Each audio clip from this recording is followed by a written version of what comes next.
We've now completed stage 2 and we are with our cabinet ready. If you're planning on constructing the stand before you get to wherever the aquarium is going to be, this is the stage at which you stop, because you can take this and put it in position. You still have access to do the next stage, which is leveling the system. You cannot do this after you put any more parts onto the stand. When choose the position, note carefully the diagram we have in our instruction manual. You must keep at least the width of a body to give you access to the back at both sides of the aquarium. You must leave at least 15 centimeters or about 6 inches between the back of the aquarium and the wall. At the front, you need to have at least the length of the aquarium on one side or the other, enabled to put on the color trim and to change the lamp tubes. We'll now move on to the next stage, which is putting the aquarium on top. Again, pay attention to the instruction manual where we show how to sit the aquarium. The back of the aquarium is to be placed exactly in line with the back of the stand. The sides of the aquarium and the front of the aquarium protrude beyond the size of the base. Make sure the aquarium sits in the center so that you've got an even protrusion on either side. We're about to put the aquarium on top of the stand. However, before we do that, I want to show you something which is not connected to the assembly process. However, because we can actually see the back of the aquarium, this is the perfect opportunity to show you how it works. I'm referring specifically now to this area here, which has the flow valve controlling the rate of water that flows from the aquarium down to the sump. Over time, obviously with a marine system, we can get calcium buildup, or there can be any kind of foreign body that goes in, so we have to be able to take this valve apart, clean it and maintain it. This is done very easily, even when it's 15 centimeters or 6 inches from the wall. It can be done with one hand. However, in order to make that process easier, despite the drawings in the manual, it's best if you do this at least once while you still have full access to the valve itself. Around the valve there are 4 rubber plugs which are protecting 4 stainless steel screws. Pull out the plugs.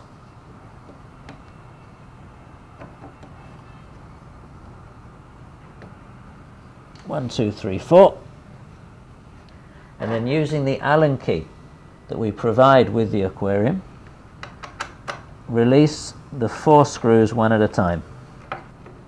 I'm doing all of this as if there was in fact a very small gap, and you can gently pull it away. And this is the inside of the valve. It has a simple rubber diaphragm, and in the event that it needs cleaning, you can clean it. You can take the whole thing off and replace it.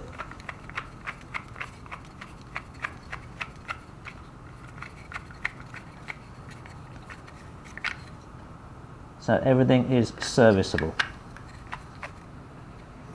Similarly, with a damp cloth, you have access to all of the inside of the valve to clean it. There are protrusions on the side of the valve here, which means that you can only assemble it in the correct direction. You simply return it to its place and put the screws back in one at a time.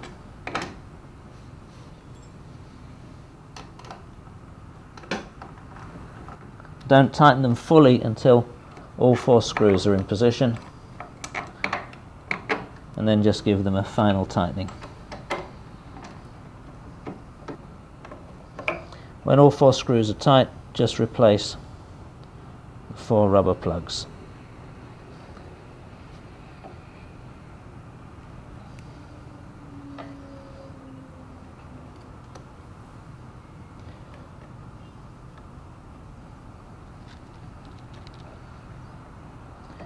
While we're already down in this area, I also want to bring your attention to the top-up chamber. This is your RO water chamber. and underneath here you have the outlet where we're going to attach the pipe that takes the water down to the float valve. Again, once the aquarium is on the stand, we won't be able to see it. We're now ready to level the aquarium. You could level the stand before we put the glass on, but our experience is best to make sure you've got the weight of the glass on the frame, making sure everything is sitting properly before we do the leveling process. The easiest way we've found is to first of all check your situation on the two sides, adjusting the feet up and down to make the two sides work, and then go back to front. You can put your level on the plastic rail on the bottom of the aquarium, or you can put it along the top. As you wish, they're both accurate and it'll get the same result. It's fully explained in the manual, but by rotating the leg in a clockwise position, you are going to lower the aquarium in that area, and by rotating the leg in the anti-clockwise position, you will be raising the aquarium. I'm not going to show you the process because it's long, but we will now do that, and I'll show you that it is level at the end. Okay, we've finished adjusting the four corner feet, and we now have a level aquarium in all directions. Okay, so we've finished our leveling, and now we're going to raise the lock nut into position on the four corners. This is extremely important because this is what carries the weight of the aquarium. Don't forget to use the spanner or wrench that we've provided with the system, and make sure that it's absolutely tight. We do the same thing in all four corners. I've lowered the center leg now so that it is properly in touch with the floor. If you've got a thick pile carpet, make sure that it's not just touching the carpet, but has contact with the floor underneath it. Again, once you're in position, don't forget to raise the lock nut into position and tighten it with the spanner or wrench. Boards of the sump compartment of the chiller compartment. The two boards are fairly obvious which is which. The sump compartment's the large one, the chiller compartment's the small one, and in terms of direction you'll see there is a rounded corner on the sump side that goes in the middle. On the chiller side there's some extra holes cut out here on the side for the panel holders which are in the position there. To put them in, simply place it in and find the right location and drop it into position. One,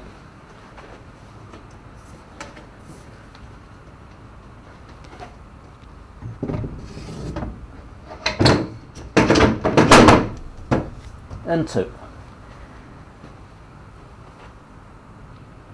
We're now going to put in the plastic walls on the left and right hand side of the sump compartment. They are there of course to protect the aluminium, since there is a lot of water and humidity arising from the sump. They are attached with plastic rivets that just push through the plates, and you'll need the mallet to knock them into position, just so you can differentiate between the left and the right board. You will see they are almost identical, except that there's a large cutout in the top corner of the one that goes in the center. The boards have a rough side and a smooth side. The smooth side is towards the sump, the rough side goes on the other side. So that one goes in there like that, and that one goes like that.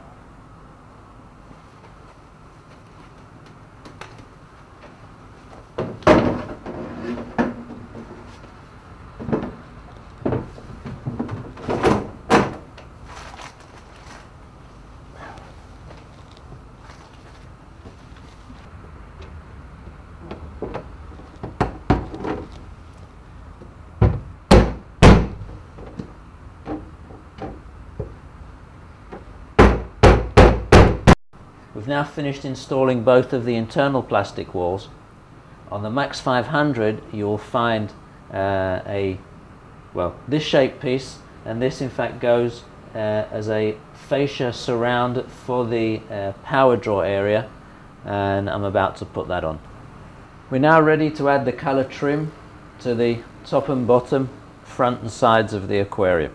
Okay, I've laid out all of the parts here. They're easy to identify which is which.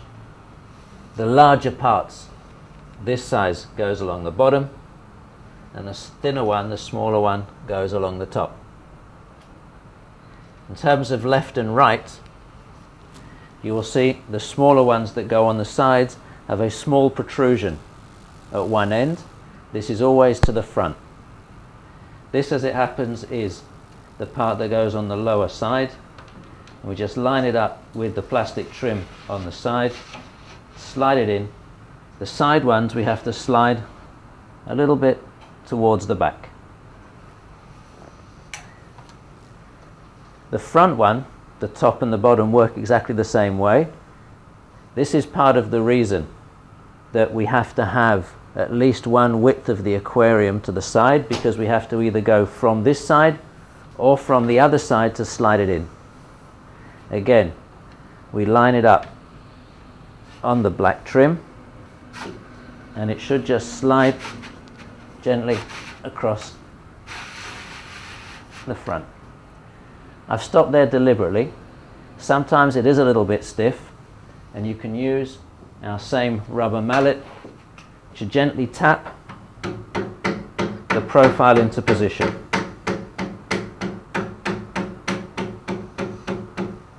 Not always necessary, but you can do it if you have to. When we've brought the front piece into the center, we take our corner, we put the corner onto the front, and then we slide the side back until it fits correctly in position. On the back we have a plug that we then put into the back of the profile, and we tap that in position with our hand. Now we just do the same on the rest of the parts. We've finished putting on all of the trim. The idea is that there is a small gap between the corner and the centerpiece. There is a gap there that is deliberate, and we just have to move the centerpiece so that the gap is even on both sides, and if possible also top and bottom. Next stage is to put in the sump piping. You will find one complete manifold. Okay, this is the sump manifold that has a valve for the piping to the skimmer and the valve for the piping to the chiller or auxiliary equipment. Make sure the valves are closed so that afterwards we don't have any unforeseen accidents. The piping is connected to the aquarium with union connectors. We've taped the O-rings into position to make sure they don't get lost in transit. Remember to remove the tape and do a check that the O-ring is actually in position.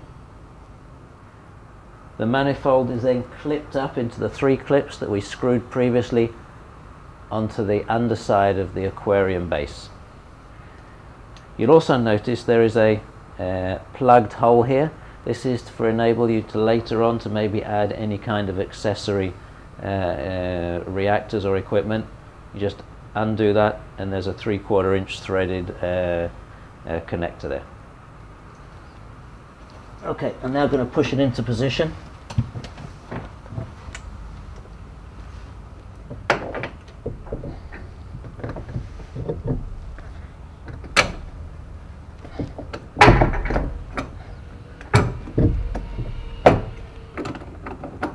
Next we're going to put the chiller return pipe into position by clicking it onto the 2 clips that are on the rear wall.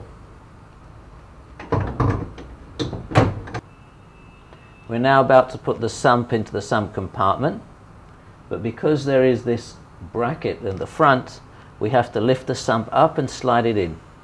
When we put it in, we want to position it so that we are just a few millimeters away from the back and a few millimeters away from the sides.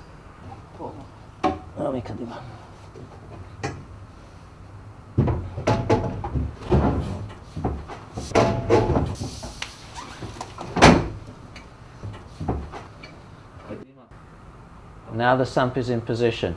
Make sure that the skimmer platform is on its shelf inside the sump, that the 3 grids are there where we place the carbon, and that the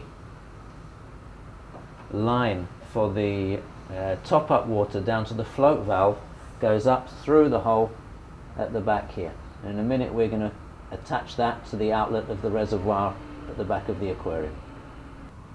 I've just removed the cover from the overflow chamber. I'm now going to connect it to the piping that's come from the float valve. We connect that up, and now I'll return it to a position. We're now going to connect the 2 down pipes that go from the valving system here at the back down into the sump. If you haven't found these in the crate, you very well might find they have been shipped to you in the pump compartment at the back of the aquarium. So just lift off the lid and you'll find them in there. Again, we've taped the tops to make sure the O-rings don't fall off. Remove the tape and make sure the O-rings are there before you put them in. To get them in, feed them one at a time through the hole in the back. I can't show it to you, but as they come down, you'll see them coming out above the sump.